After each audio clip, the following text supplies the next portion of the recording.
Hello friends. Hi చెప్పాను. Hello friends, ఈరోజు ఈ వీడియోలో నేను డిన్నర్కి చేసే చికెన్తో 3 రెసిపీస్ మీతో షేర్ చేసుకుంటున్నానండి. ఈ వీడియో కనుక మీకు నచ్చినట్లయితే ప్లీజ్ లైక్ చేయండి, అలాగే మన ఛానల్ని సబ్స్క్రైబ్ చేసుకోండి. సో ఇప్పుడైతే గార్డెన్లోకి అయితే వెళ్తున్నాము. అక్కడ ఏం చేశారన్నది మీతో షేర్ చేస్తాను, చూడండి.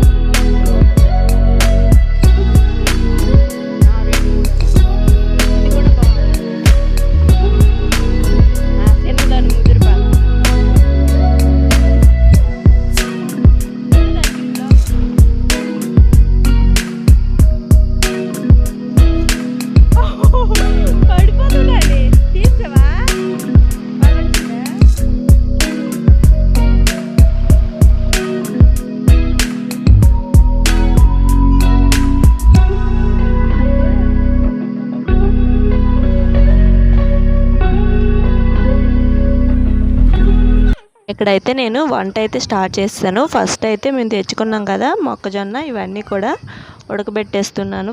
వాటర్ వేసి అందులో సాల్ట్ వేసేసి, తర్వాత ఇక్కడ నేనైతే చికెన్ ఆల్రెడీ కడిగేసి సాల్ట్ వాటర్లో నానబెట్టేసుకున్నానండి. ఇది తెచ్చిన వెంటనే కడిగేసి ఇలా సాల్ట్ వాటర్లో నానబెట్టేసి పక్క పెట్టేశాను. ఇంక ఇవి కూడా మన గార్డెన్లో వచ్చిన మస్కో మెలను, అలాగే టమాటాస్ అనమాట. ఇవి కూడా చూపిస్తున్నాను. ఇప్పుడు వచ్చేసి నేను ఫస్ట్ రెసిపీ వచ్చేసి చికెన్ సూప్ అయితే చేస్తున్నానండి. ఇదైతే నేను ఫస్ట్ ఒకసారి చేశాను, అప్పుడు మా చాందిని చిన్నప్పుడు ఉండేటప్పుడు. మన రీసెంట్గా మేము రెస్టారెంట్కి వెళ్ళినప్పుడు మా బాబు చాలా ఇష్టంగా తిన్నాడనమాట. సో ఒకసారి ట్రై చేద్దాం అనిపించి చేద్దాం అనుకుంటున్నాను. సో ఫస్ట్ అయితే ఒక 3 పీసెస్ని ఇలా వాటర్లో వేసి ఉడకబెట్టుకుంటున్నాను. ఇదైతే ఒక 10 మినిట్స్ వరకు ఇలా ఉడికించుకొని పక్క పెట్టుకొని, ఇప్పుడు కళాయి పెట్టుకొని అందులో 2 స్పూన్ల ఆయిల్ వేసుకొని ఒక 1/2 చెంచా వరకు జీలకర్ర, ఒక ఆనియన్ చిన్నది, అలాగే 2 గ్రీన్ చిల్లీ యాడ్ చేసుకున్నాను. ఇప్పుడు ఇందులో ఒక చిన్న క్యారెట్ ఇలా చిన్న చిన్న ముక్కలుగా కట్ చేసేసుకొని ఇందులో యాడ్ చేసుకుంటున్నాను. ఇప్పుడు అల్లం ఎక్కువ కాకుండా కొంచెం అల్లం, ఎక్కువ వెల్లుల్లిపాయలు ఇలా కొంచెం క్రష్ చేసుకొని అది కూడా తాలింపులో వేసేసుకున్నాను. ఇప్పుడు మనం ఉడికించుకున్నాను కదా ఎలాగో, సో అందుకని చెప్పేసి కొంచెం కార్న్ కూడా యాడ్ చేసుకున్నాను. అలాగే మనం ఫస్ట్ ఉడికించుకున్న చికెన్ని ఇలా చిన్న చిన్న ముక్కలుగా చేసుకొని అది కూడా బోన్స్ కూడా అన్నీ తీసేసి ఇలా వేసేసుకొని ఫ్రై చేసుకుంటున్నాను. ఇప్పుడు ఇందులో సాల్ట్, అలాగే కొద్దిగా పసుపు యాడ్ చేసుకొని మరికొంతసేపు ఫ్రై చేసుకున్నాను, ఒక 10 మినిట్స్ వరకు. ఇలా ఫ్రై చేసుకున్న తర్వాత చికెన్ ఉడికించుకున్న వాటర్, అలాగే మామూలు వాటర్ 1.5 కప్పు వరకు ఇందులో యాడ్ చేసుకుంటున్నానండి. సో ఈ సూప్ వచ్చేసి ఇలా ఒక 5 నిమిషాల వరకు మరిగించుకోవాలి. ఇప్పుడు ఒక కప్పులో 1 స్పూనున్నర వరకు కార్న్ఫ్లవర్ తీసుకొని అది వాటర్లో మిక్స్ చేసేసుకుంటున్నాను. ఈ వాటర్ అనేది బాగా మరిగిన ఈ సూప్లో వేసేసుకొని కలుపుకోవాలి. ఇది వేయడం వల్ల మనకి మంచి థిక్నెస్గా అనిపిస్తుంది అన్నమాట సూపు. మరి ఇలా వాటర్లా కాకుండా కొంచెంసేపు మరిగించుకుంటే కొంచెం చిక్కగా సూప్లా చాలా టేస్ట్ కూడా చాలా బాగుందండి. తప్పకుండా ట్రై చేయండి. ఈ సూప్లో వచ్చేసి ఇంకా మీరు ఏ వెజిటేబుల్స్ అయినా యాడ్ చేసేసుకోవచ్చు. స్ప్రింగ్ ఆనియన్స్ కానీ, క్రాప్సికమ్ కానీ యాడ్ చేసేసుకోవచ్చు. నేను ఇక్కడైతే క్యారెట్, అలాగే ఆనియన్స్, గ్రీన్ చిల్లీ యాడ్ చేశాను కదా, ఇంకా ఎక్స్ట్రా కూడా యాడ్ చేసేసుకోవచ్చు అండి. అలాగే ఇప్పుడిప్పుడే చికెన్ తినిపించాలి అనుకున్న వాళ్ళైతే, నాన్ వెజ్ నేర్పించాలి పిల్లలకి అనుకున్న వాళ్ళైతే ఈ రెసిపీ ది బెస్ట్ అండి. చాలా టేస్టీగా కూడా ఉంటుంది, చాలా బాగా ఇష్టంగా తింటారనమాట. సో నెక్స్ట్ వచ్చేసి డీప్ ఫ్రై అవసరం లేకుండా నేను చికెన్ ఫ్రై ఎలా ప్రిపేర్ చేసుకోవాలో చూపిస్తాను. ఇప్పుడైతే ఫస్ట్ అయితే 2 స్పూన్లు ధనియాలు, జీలకర్ర, అలాగే 3 యాలకులు, లవంగాలు కొద్దిగా, అలాగే అనాస పువ్వు, 4-5 నల్ల మిరియాలు ఇవన్నీ కూడా వేసేసుకొని ఇవైతే లైట్గా ఫ్రై చేసుకోవాలండి. మరీ ఎక్కువగా ఫ్రై చేసుకుంటే మసాలా అనేది కొంచెం చేదనిపిస్తుంది. కాబట్టి కొంచెం లైట్గా ఫ్రై చేసేసుకొని దీన్ని గ్రైండ్ చేసి పక్కన పెట్టేసుకోవాలి. ఇప్పుడు ఆయిల్ పెట్టేసుకొని ఒక 3 స్పూన్స్ ఆయిల్ వేసుకొని అందులో ఆనియన్స్ ఒక మీడియం సైజువి 2 యాడ్ చేసుకోవాలి. కరివేపాకు యాడ్ చేసేసుకోవాలి, 4-5 పచ్చిమిర్చి యాడ్ చేసేసుకొని ఇవి గోల్డెన్ బ్రౌన్ వచ్చేంత వరకు ఫ్రై చేసుకోవాలి.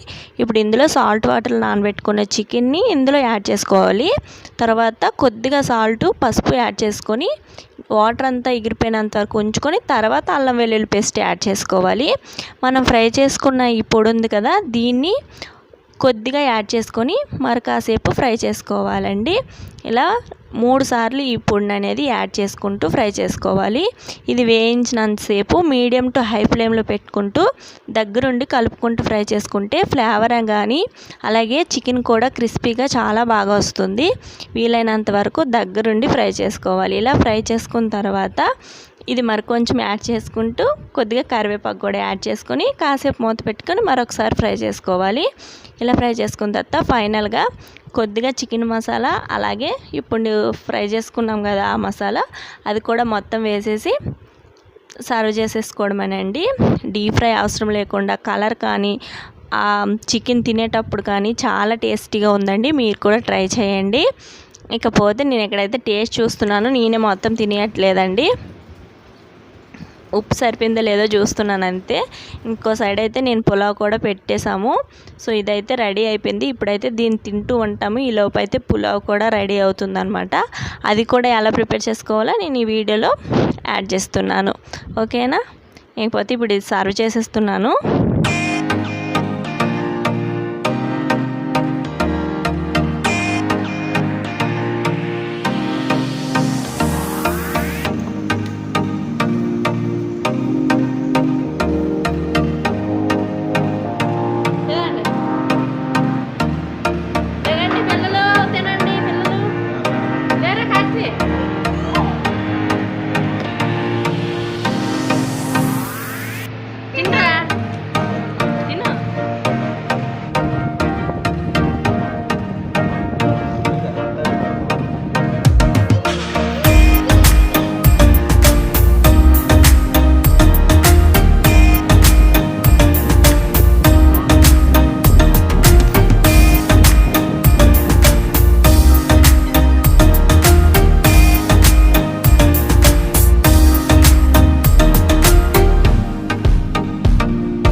సో ఇలా నడుస్తూ ఉంటుంది మా ఇంట్లో.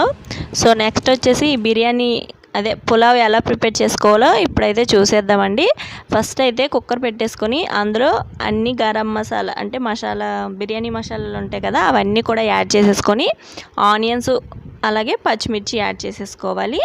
తర్వాత 2 టమాటాలని యాడ్ చేసేసుకోవాలి. అవి వేగిన తర్వాత ఇవన్నీ కూడా ఈ 3 రెసిపీస్ కూడా ఎవరైనా వస్తున్నారనే తెలిసిందనుకోండి ఒక 30 గంటలో అయితే అయిపోతాయి అన్నమాట. చాలా సింపుల్గా ఈజీగా అయిపోతాయి. అలాగే ఎటువంటి కంగారు పడకుండా ఈజీగా చేసుకునే రెసిపీస్ అన్నమాట.